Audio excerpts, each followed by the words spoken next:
11 মাসে চামড়া ও চামড়াজাত পণ্যের রপ্তানি আয় হয়েছে $105 কোটি। এদিকে বছর জুড়ে লবণের চাহিদা 47 লাখ মেট্রিক টন, অপরিশোধিত চাহিদার 26 লাখ মেট্রিক টনে উৎপাদন হয়েছে 22.5 লাখ মেট্রিক টন।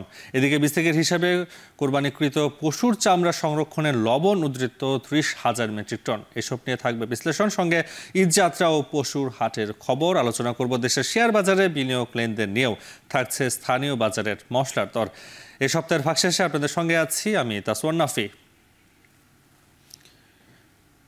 11 মাসে চামড়া ও চামড়াজাত পণ্যের রপ্তানি আয় হয়েছে $105 কোটি। এ নিয়ে অর্থ বছর ভিত্তিক তথ্যচিত্রটা আমরা স্ক্রিনে যদি দেখতে চাই, বিশ্লেষণ করতে চাই চামড়াজাত রপ্তানি আয়, আমরা নিশ্চয়ই দেখতে পাচ্ছি এখানে 2020 থেকে শুরু করে 2025 সাল পর্যন্ত রয়েছে। 2025 সালে 11 মাস পর্যন্ত যেটা আমরা দেখতে পাচ্ছি, 2020-21-এ যদি ফিরে যায় সেখানে আমরা দেখতে পাচ্ছি 94 কোটি 16 লাখ মার্কিন ডলার। এইখানে 2020-21 অর্থ বছরে রপ্তানি আয় হয়েছিল চামড়া ও চামড়াজাত পণ্য, এবং পরের বছর 2021 থেকে 2022 সালে 124 কোটি 51 লাখ মার্কিন ডলার রপ্তানি আয় হয়েছিল চামড়াজাত পণ্য থেকে। এবং পরের বছরই 2022-23 অর্থ বছরে আমরা দেখতে পাচ্ছি সেটা বেড়ে গিয়ে হয়েছে 144 কোটি মার্কিন ডলারে। কিন্তু এর পরের বছরে আবারও কমে গিয়েছে রপ্তানি আয়, চামড়া ও চামড়াজাত পণ্য থেকে রপ্তানি আবারও কমে গিয়েছে 103 কোটি 91 লাখ মার্কিন ডলার, নেমে গিয়েছে 144 থেকে। আগের বছর 144 কোটি ছিল, পরের বছরই 103 কোটি 91 লাখে নেমে গিয়েছে। এবং পরের বছর আর খুব বেশি বাড়েনি, অর্থাৎ এখন যে চলতি বছর 2024 থেকে 2025-এর এখন পর্যন্ত দেখতে পাচ্ছি যে চামড়াজাত রপ্তানি আয় কিছুটা বেড়েছে, অর্থাৎ বছর শেষ হলে শেষ টাকাতে হয়তো বা আরও বাড়ার সম্ভাবনা থাকতে পারে। 105 কোটি 78 লাখ এখন পর্যন্ত দেখতে পাচ্ছি আমরা। এই সূত্রটি ইপিবি থেকে আমরা নিয়েছি, এবং এই যে চামড়াজাত পণ্যের অর্থ বছরে আমরা এই তথ্যচিত্র দেখতে পাচ্ছি 2020 থেকে 2021 সাল পর্যন্ত 25 সাল পর্যন্ত। আমরা শুরুতেই বলছিলাম লবণের চাহিদা নিয়ে আমরা কথা বলবো। বছর জুড়ে লবণের চাহিদা 47 লাখ মেট্রিক টন এবং অপরিশোধিত চাহিদার 26 লাখ মেট্রিক টনে উৎপাদন হয়েছে 22.5 লাখ মেট্রিক টন। এই নিয়ে বিস্তিকের হিসাবে কোরবানিকৃত পশুর চামড়া সংরক্ষণে 22 লবণ উদ্ধৃত 30,000 মেট্রিক টন। এসব নিয়েও একটু তথ্যচিত্র আমরা দেখতে চাই। সেখানে যদি খেয়াল করি এখানে চাহিদা এবং উৎপাদন কেমন সেই বিষয় নিয়ে এখানে একটি তথ্যচিত্র দেখা যাচ্ছে। এবং অর্থ বছর 2019 থেকে এখানে অর্থ বছর 2025 সাল পর্যন্ত আপনারা দেখতে পাচ্ছেন। সেখানে প্রথম দিকে যদি যাই 2019 থেকে 2020, সেখানে চাহিদা ছিল 18,49,000 সেখানে মেট্রিক টন, 18,49,000 মেট্রিক টন চাহিদা ছিল। তবে সেখানে উৎপাদন হয়েছিল 15,07,000 মেট্রিক টন। অর্থাৎ চাহিদা সবসময় বেশি থাকে এবং সেই তুলনায় উৎপাদনটা অনেকটাই নিম্নমুখী। আমি দেখতে পাচ্ছি পরের বছরও 2020 থেকে 2021 22,56,000, এবং এই ধারায় যদি দেখতে পারি আমরা প্রতি বছরই আমরা দেখতে পারি 2023 থেকে 2024 আমরা নিশ্চয়ই দেখতে পাচ্ছেন 25,28,000 মেট্রিক টন এখানে চাহিদা ছিল, তবে উৎপাদন ছিল এরকম 24.38। আমরা আরেকটু যদি খেয়াল করি সেখানে 2024-2025 অর্থ বছর লবণের চাহিদা ছিল ভোজ্য চাহিদা ছিল 8,85,000 মেট্রিক টন। সেখানে শিল্পতে চাহিদা ছিল 8,92,000 মেট্রিক টন, মৎস্যতে চাহিদা ছিল 0.39,000 মেট্রিক টন, এবং প্রাণী সম্পদে চাহিদা ছিল 3,05,000 মেট্রিক টন। পরিশোধিত যে দেখা যাচ্ছে 21.67, অর্থাৎ 21,67,000 মেট্রিক টন, এবং অপরিশোধিততে ছিল 26,01,000 মেট্রিক টনের চাহিদা ছিল। আমরা সেখানে দেখে দিতে চাই পরের যে বিষয়টা যে রয়েছে, আমরা নিশ্চয়ই দেখতে পাচ্ছি কোরবানিকৃত পশুর চামড়া সংরক্ষণে লবণের চাহিদা মজুদ, সেই বিষয়টা নিশ্চয়ই মেট্রিক টন হিসেবে যদি আমরা দেখি লবণের চাহিদা ছিল 61,748 লাখ মেট্রিক টন এখানে মেট্রিক টন হিসেবে যদি দেখতে পাচ্ছি, এবং জেলা পর্যায়ে মজুদ ছিল 93,229 মেট্রিক টন, এবং ডিলার পাইকারিতে আমরা দেখতে পাচ্ছি যে চাহিদা এবং মজুদ 53,940 মেট্রিক টন, এবং চামড়া ব্যবসায়ীদের যে সংরক্ষণ লবণের চাহিদা মজুদ ছিল 34,448 মেট্রিক টন, এবং এতিমখানা মাদ্রাসা লীলা বোর্ডিংয়ে ছিল 4,842 মেট্রিক টন। এবার লবণের দর সম্পর্কে যদি আমরা জানাতে চাই যারা দর্শকদের, যে লবণের দর বিষয়ে বিভিন্ন পর্যায়ে লবণের দর, অপরিশোধিত লবণের মাঠ পর্যায়ে 7 টাকা, মিল পর্যায়ে 10 টাকা 75 পয়সা, এবং যদি পরিশোধিত দরটা দেখতে চাই লবণের, সেখানে মিল পর্যায়ে 11 টাকা 30 পয়সা, পাইকারিতে 14 টাকা এবং খুচরা বিক্রি হয় 15 টাকা করে। এবং আয়োডিনযুক্ত 1 নম্বর যে লবণটা সেটা মাঠ পর্যায়ে 15 টাকা, মিল পর্যায়ে 18 টাকা, পাইকারিতে 20 টাকা এবং খুচরা বিক্রি হয় 22 টাকা।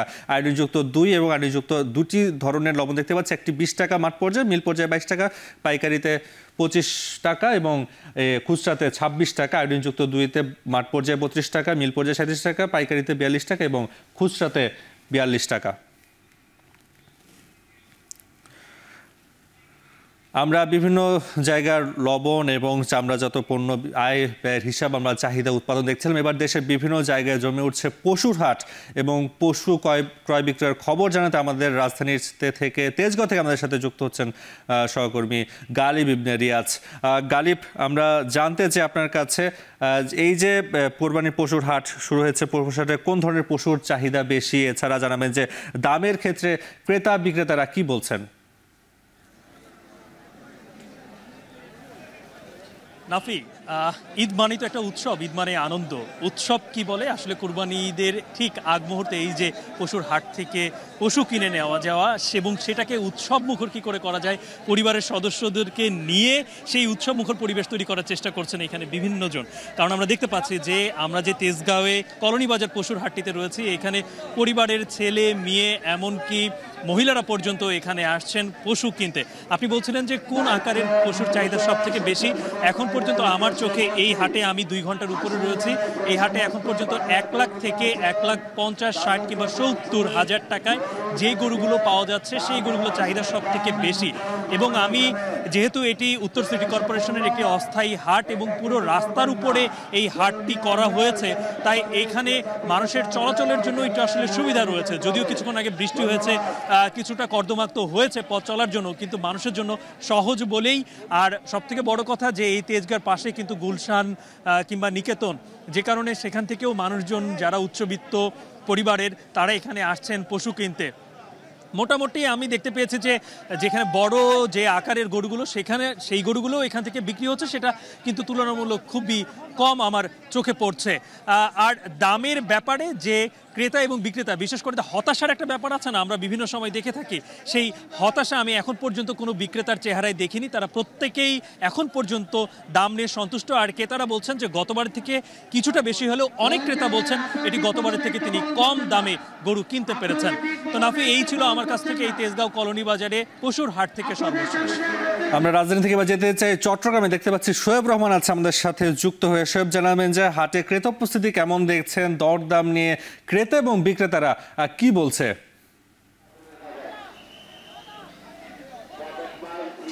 নাফি, চট্টগ্রামে আজ দারুণ আবহাওয়া, সকাল থেকে বৃষ্টিপাত নেই এবং সেই কারণে আজকে কিন্তু অন্যান্য দিনের তুলনায় বেচা বিক্রি একেবারে ভিন্ন আমেজ পেয়েছে।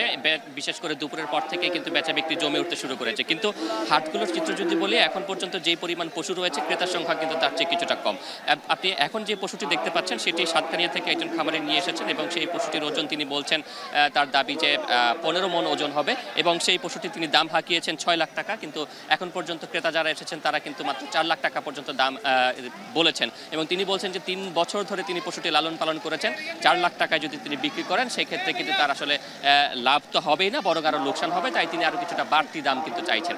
অন্যদিকে হাটের বাকি অংশের চিত্র যদি বলি, প্রতিটি খাইন বা প্রতিটি সারিতেই কিন্তু আসলে পর্যাপ্ত পরিমাণে পশু রয়েছে। কিন্তু সেখানে আমরা বিগত বছরগুলোতে যেমনটা দেখেছি যে প্রচুর ক্রেতা আসেন, দরদাম করেন, কিন্তু এবার কিন্তু আমরা দেখেছি যে প্রতিটি খাইনেই কিন্তু আসলে অলস সময় পার করছেন যারা ব্যবসায়ীরা রয়েছেন বা বিভিন্ন প্রান্ত থেকে যারা খামারিরা রয়েছেন। আপনি দেখতে পাচ্ছেন যে অলস সময় পার করছেন তারা, খুব একটা ক্রেতা নেই। এই যে এখানে একটি খাইন আমরা দেখতে পাচ্ছি, সেখানে 10 থেকে 12টি এক সারিতে এবং তার ঠিক অপর পাশে কিন্তু আরও 10-12টি পশু রয়েছে, কিন্তু ক্রেতা কিন্তু একেবারেই নেই।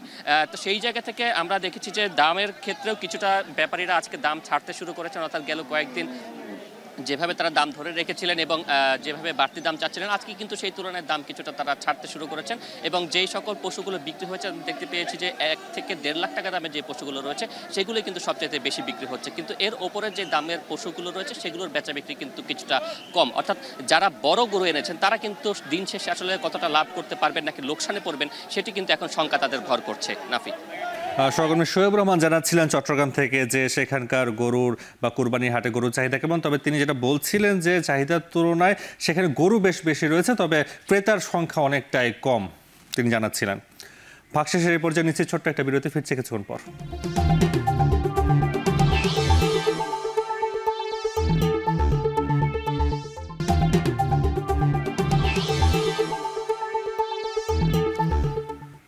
বিরতির পর ফিরে আপনারা দেখছেন ভাগশেষ। ঈদের লম্বা ছুটিতে সড়ক মহাসড়কে ঘরমুখো মানুষের ঢল নেমেছে। এতে সড়ক মহাসড়কগুলোতে সৃষ্টি হয়েছে যানজট। ঈদযাত্রার খবর জানাতে রাজধানীর মহাখালী থেকে যুক্ত হচ্ছেন সহকর্মী নাইম আবির এবং ঢাকা চট্টগ্রাম মহাসড়কের ফেনী অংশ থেকে যুক্ত হচ্ছেন আরেক সহকর্মী সোলাইমান টালি। প্রথমে যাচ্ছি আবিরের কাছে। আবির, জানাবেন যে বাস টার্মিনালে ভিড় কেমন দেখছেন, এছাড়া ভাড়া নিয়ে কোনো অভিযোগ আছে কিনা যাত্রীদের? নাফি, সময় বাড়বার সাথে সাথে মহাখালী বাস টার্মিনালে যাত্রীদের ভিড়ও বাড়ছে। আমরা যখন এসেছি তখন এই মুহূর্তে যেরকম ভিড় ছিল তার থেকে খানিকটা কম ছিল, এখন আরও বেশি বেড়েছে। অবশ্যই ভাড়া নিয়ে যাত্রীদের অভিযোগ রয়েছে। আমি আগে তার একটু চিত্রটা দেখিয়ে নিতে চাই যে এই মুহূর্তে মহাখালী বাস টার্মিনালের টিকিটের লাইনে যে যাত্রীদের চাপ আমরা দেখছি সেটি একটু দেখাতে চাই। এবং সেখানে কিন্তু দাঁড়িয়ে টিকিট সংগ্রহ করতে দেখা গেছে এখানে পুরুষ এবং নারীদের আলাদা আলাদা লাইন রয়েছে। এবং সময়ে কিছুক্ষণ আগে যখন বৃষ্টি ছিল, গুড়ি গুড়ি বৃষ্টি হচ্ছিল, সেই বৃষ্টির কারণে কিন্তু যাত্রীদের ভোগান্তি আর একটু বেড়ে গেছে স্বাভাবিকভাবে যেরকম অবস্থা থাকে। এবার আপনার দ্বিতীয় প্রশ্নের ব্যাপারে আসি যে যাত্রীদের ভাড়ার বিষয়ে অভিযোগের কথা যদি একটু বলতে চাই, তাহলে অবশ্যই ভাড়া নিয়ে তাদের একটু অভিযোগ আছে বটেই। তারা আসলে বলছেন যে সাধারণত এখান থেকে যে বাসগুলো ছেড়ে যায় সেগুলো সাধারণত ঢাকা, ময়মনসিংহ, জামালপুর, টাঙ্গাইল, নেত্রকোনা এই রুটগুলোর মূলত বাস এখান থেকে ছেড়ে যায়। এবং এখানে আমি যদি বলি যে 300 থেকে 400 টাকা মোটা দাগে এই রুটগুলোর ভাড়া, কিন্তু সেই ভাড়া প্রায় 600 থেকে 700, 800 এবং অনেক ক্ষেত্রে 1000 টাকা পর্যন্ত ভাড়া কিন্তু এখানে আমরা লক্ষ্য করেছি। এবং যাত্রীরাও আমাদেরকে সেটি বলছেন যে বিভিন্ন রুটের ভাড়া কিন্তু বেশি। আর একটি বিষয় এখানে সবথেকে গুরুত্বপূর্ণ এই টার্মিনালটিতে আমি যদি বলি, তাহলে বাস কিন্তু যে শিডিউল মেনে চলার কোনো সুযোগ এখানে আমরা এখনো পর্যন্ত পাইনি। 2 থেকে 3 ঘন্টা পর্যন্ত সময় লাগছে একটি করে বাস ছেড়ে যেতে, এবং যাত্রীরা কিন্তু প্রায় আমরা এমন যাত্রী পেয়েছি 3 থেকে 4 ঘন্টা পর্যন্ত তারা আসলে দাঁড়িয়ে থেকেছেন বা অপেক্ষা করেছেন। তো মহাখালী বাস টার্মিনাল থেকে এই হলো আমার কাছে সবশেষ। নাইম আবির জানাচ্ছিলেন মহাখালী বাস টার্মিনাল থেকে। এবার যেতে চাই ঢাকা চট্টগ্রাম মহাসড়কের ফেনী অংশ থেকে সোলাইমান ডালিমের কাছে। ডালিম, জানাবেন যে যাত্রীদের চাপ তো বেড়েছে, সে অনুপাতে যানবাহন পাওয়া যাচ্ছে কিনা, এছাড়া যাত্রীদের কোনো দুর্ভোগ চোখে পড়েছে কিনা?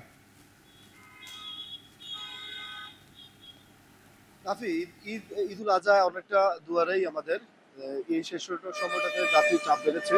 তবে আমরা ঢাকা চট্টগ্রাম মহাসড়কের ফেনীর যে 26 কিলোমিটার পথ রয়েছে, 26 কিলোমিটারে সকাল থেকেই আমরা দেখেছি যে মানুষের চাপ বাড়লেও যানজট খুব একটা নেই। মানুষ অনেকটা নির্বিঘ্নেই কিন্তু যাতায়াত করতে পারছেন বলে সাধারণ যারা ঢাকা, চট্টগ্রাম সহ দেশের বিভিন্ন প্রান্ত থেকে ফেনীতে আসছেন তারা জানিয়েছেন। তবে ভাড়ার বিষয়ে তারা অভিযোগ করেছেন। তারা বলেছেন যে অন্যান্য সময় যে ভাড়া, সেই ভাড়ার চাইতে অনেকাংশে 30-40% বেশি ভাড়া নেওয়া হচ্ছে। আর চট্টগ্রাম থেকে যারা ফেনীতে আসেন সেই সব যাত্রী আমাদেরকে যেটি বলছেন যে ভাড়া অনেকাংশে দ্বিগুণ বেশি নেওয়া হচ্ছে। এছাড়াও ঢাকা চট্টগ্রাম মহাসড়কের এই অংশে আমরা দেখেছি যে গবাদি পশুবাহী যেসব পরিবহন রয়েছে সেগুলোও কিন্তু অধিক ভাড়া বেশি নেওয়ার অভিযোগ আমাদেরকে করছেন। যেসব গবাদি পশু যারা আনা নেওয়া করছেন তারা বলছেন যে অন্যান্য সময় চট্টগ্রামে একটি পিকআপ নিয়ে যেতে হলে 3 থেকে 4 হাজার টাকায় নেওয়া যেত, সেটি এখন 5 থেকে 6 হাজার টাকার মধ্যে নেওয়া হচ্ছে। আমরা কথা বলেছি ঢাকা চট্টগ্রাম মহাসড়কের এই অংশে যারা কর্মরত হাইওয়ে পুলিশ রয়েছেন তাদের সাথে। তারা আমাদেরকে যেমনটি জানিয়েছেন যে এই মহাসড়কের ঈদযাত্রাকে নির্বিঘ্ন করার জন্য নিরাপত্তা ব্যবস্থা থেকে শুরু করে কোনো ধরনের সড়ক দুর্ঘটনায় যদি কেউ আক্রান্ত হয় সেই মানুষগুলোকে নিয়ে হাসপাতালে নেওয়ার জন্য যেই ব্যবস্থা সেটি কিন্তু তারা নিয়েছেন। এছাড়াও মহাসড়কের এই অংশে রাতের অংশে যদি কোনো ধরনের অপ্রীতিকর ঘটনা, ডাকাতি, চুরি, ছিনতাই যদি ঘটে থাকে সেই ক্ষেত্রেও কিন্তু তারা সজাগ রয়েছেন এবং এ বিষয়ে ব্যবস্থা গ্রহণ করেছেন। তো এই ছিল ঢাকা চট্টগ্রাম মহাসড়কের ফেনীর লালপুল এলাকা থেকে আমাদের কাছে আজকের মহাসড়ক পরিস্থিতির খবরের সর্বশেষ। সহকর্মী সোলাইমান ডালিম জানাচ্ছিলেন ঢাকা চট্টগ্রামের ফেনী অংশ থেকে ঘরে ফেরা মানুষের খবর। এবার জানাবো পুঁজিবাজারের খবর।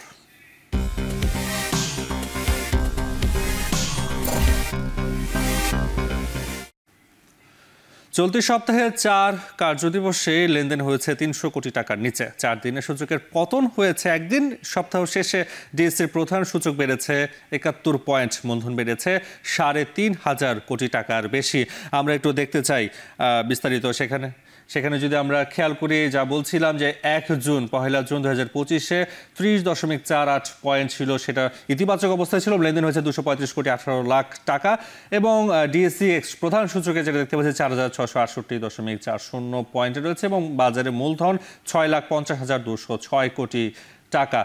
পরের দিন ২ জুন ২০২৫-এ ইতিবাচক পর্যায়ে ছিল সূচকের পরিবর্তন এবং ২১.১১ পয়েন্ট এবং লেনদেন হয়েছে ২৭৫ কোটি ৩০ লাখ টাকা এবং ডিএসসি প্রধান সূচকে ৪,৬৮৯.৫২ পয়েন্ট এবং ৬,৫২,৬৯৩ কোটি টাকার বাজার মূলধন ছিল এবং পরের দিনে আবার নেতিবাচক পর্যায়ে ছিল ২৪.৭২। সূচকের পরিবর্তন নেতিবাচক অবস্থায় চলে এসেছে, যেটা একদিনের কথা বললাম কিছুক্ষণ আগে, এবং লেনদেনে ২২৯ কোটি ৬ লাখ টাকা লেনদেন হয়েছে এবং ডিএসসি প্রধান সূচকে ৪,৬৬৪.৭৯ এবং বাজারে মূলধন ছিল ৬,৪৭,১৫২ কোটি টাকা। পরের দিন ইতিবাচক আবারও ফিরে এসেছে, ইতিবাচক ৪০.২৯ পয়েন্ট, সেখানে ইতিবাচক অবস্থায় রয়েছে। লেনদেন হয়েছে ২২৪ কোটি ৪৯ লাখ টাকা এবং ডিএসসি প্রধান সূচকে দেখতে পাচ্ছি ৪,৭০৯.০৯ পয়েন্ট। বাজারে মূলধন ছিল ৬,৫০,৫৯১ কোটি টাকা।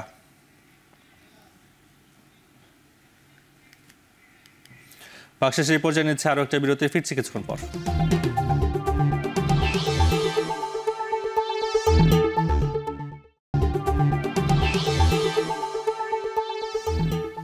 ফিরে এলাম বিরতির পর। আপনারা দেখছেন ভাগশেষ।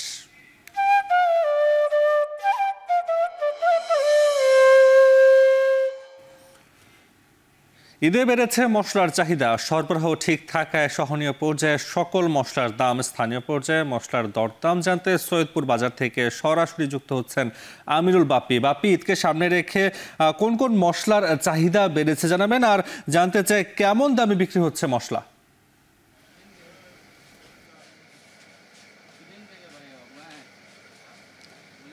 নাফি, আর একদিন পরে ঈদ, তো এই সময় আসলে যেহেতু কুরবানির ঈদে প্রচুর পরিমাণে মাংস রান্না হয়, তাই মশলার চাহিদাটা খুব স্বাভাবিকভাবেই বেড়ে যায়। তো সৈয়দপুর বাজারে এবার ক্রেতাদের জন্য খুবই সুখবর যে মশলার দাম কমে গেছে অনেকখানি এবং ব্যবসায়ীরা বলছেন যে বিভিন্ন ধরনের যে মশলার দাম সেটা ১,০০০ টাকা পর্যন্ত কমেছে। আজকের বাজারে সবথেকে কম দামে যে মশলাটি বিক্রি হচ্ছে সেটি হচ্ছে দারুচিনি, যার কেজি প্রতি পড়ছে ৪২০ টাকা। এরপরে আছে জিরার দামই সব থেকে কমেছে। আমাদেরকে বলছেন যে ১১০০ টাকার জিরা ৫৫০ থেকে ৬০০ টাকা মানভেদে বিক্রি হচ্ছে। আর সব থেকে বেশি দাম এই মুহূর্তে যে মশলাটি সেটি হচ্ছে ছোটো এলাচ, যেটির দাম সবসময় আসলে বেশি থাকে। এটি মানভেদে বিক্রি হচ্ছে ৩,৮০০ থেকে ৫,০০০ টাকা পর্যন্ত। এছাড়া অন্য যে মশলাগুলো আছে সেগুলোর দাম যদি একটু জানাতে চাই, বড় এলাচ বিক্রি হচ্ছে ২,৬৫০ টাকা, লং বিক্রি হচ্ছে ১,৩০০ টাকা, গোলমরিচ বিক্রি হচ্ছে ১,১৫০ টাকায় কেজি দরে। এবং যেহেতু আর একদিন পরে ঈদ, চাহিদা বেড়েছে আর ক্রেতারা আসেন। সাধারণত আমরা এর আগের বছরের অভিজ্ঞতাগুলোতে দেখেছি যে আজকে সন্ধ্যার পর থেকে শুরু করে আগামীকাল সারাদিন এই ক্রেতাদের ভিড়টা থাকবে। বিশেষ করে মশলার যে বাজারগুলো, এগুলো হচ্ছে একদম শেষ মুহূর্তের কেনাকাটা, যেহেতু তাই শেষ মুহূর্তেই আসলে ক্রেতারা আসেন এইখানে। এছাড়া শুকনো মরিচ বিক্রি হচ্ছে ৩০০ টাকা কেজি এবং পোলার চালের একটা চাহিদা বেড়ে যায়। সেই পোলার চালের দামও কমে গেছে, বিক্রি হচ্ছে মাত্র ১০০ টাকা কেজিতে, যেটি স্বস্তিদায়ক বলছেন ক্রেতা এবং বিক্রেতা উভয়ই। তো মশলার যে সরবরাহ সেটি পর্যাপ্ত রয়েছে, এমনটি আমাদেরকে জানিয়েছেন ব্যবসায়ীরা। এবার ঈদটি নির্বিঘ্নেই কাটবে বলে আশা করছেন তারা। তো নাফি, এই ছিল আমার কাছে সৈয়দপুরের মশলা বাজার থেকে সবশেষ অবস্থা। সৈয়দপুর থেকে সহকর্মী আমিরুল বাপ্পি জানাচ্ছিলেন সেখানকার মশলার বাজারের খবর। তিনি যেটা বলছিলেন যে কোরবানি ঈদকে সামনে রেখে পোলার চাহিদাও বেড়েছে এবং সেখানে সরবরাহ বেড়েছে, দামও কিছুটা কমেছে এবং স্বস্তিও বেড়েছে এবং মশলার পর্যাপ্ত সরবরাহ রয়েছে বলেও জানাচ্ছিলেন তিনি। এর সাথে শেষ করছি ভাগশেষ। এখন টেলিভিশন ওয়েবসাইটে ভিজিট করুন www.এখন.tv। এছাড়া ফেসবুক দেখতে ভিজিট করুন facebook.com/tv.এখন। ইউটিউবে দেখতে ভিজিট করুন youtube.com/c/এখন tv।